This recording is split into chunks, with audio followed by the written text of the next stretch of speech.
Here we have a Pleyel, year 1854. Chopin had already passed 5 years, and however, it is still very much a period piano from the Chopin era. And it's also the rare full-size model, 2.45 m, like the Broadwood. Very rare veneer of warm mahogany. It's a very costly veneer. Back then, these pianos were worth a house. Even Chopin, he couldn't afford. He had only borrowed these Pleyels. He got them like rented out. Of course, the strings, because the strings have a tendency to crack, to become dull. The strings have been replaced. Now, 1850s, there would be strings from the period, steel and iron.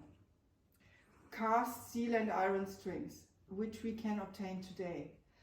However, because we know most who are looking for such a piano will love a Chopin period style and sound. And we were using here the iron strings that has been used in the 1830s and 40s.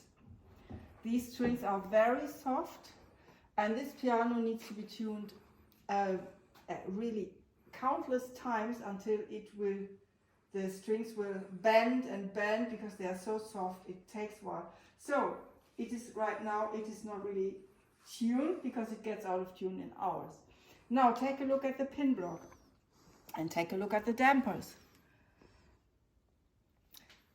The pin block looks antique, and the first 3 millimeters, what you see from the top, is indeed the first pin block.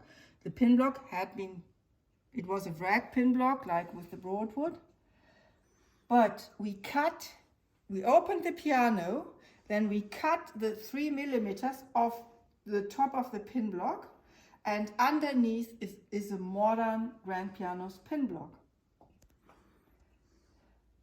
And you don't see that, but it keeps the tuning, and that's the most important part. Also, the pin block doesn't sound, even if it's not original. And we want to do the same mistakes that they did with the weak wood material.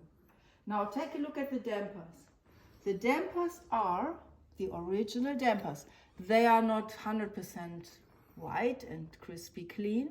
We cleaned them about 10 times using medical tools like from hospitals and lots of stuff in order not to damage the glue and to get the dampers soft again, to get rid of the dust that was in the dampers, in the felt of the dampers. Now here is a leather part which has a damping function. It is very, very soft, and that one we renewed. We have our suppliers for stuff like this. It is hard to get, and it's not a normal leather, and it is replaced in order to have the damper fully in working condition. And for the sound, the strings are important, but what's more important is the felt on the hammers. And we had that felt replaced by a period felt. You will listen to the sound of it in another video. Other than that, we only took everything apart in the action, cleaned it, sometimes we washed it and put it back. Some leather parts had to be replaced. Another Pleyel action, and it's also very similar to the Broadwood action.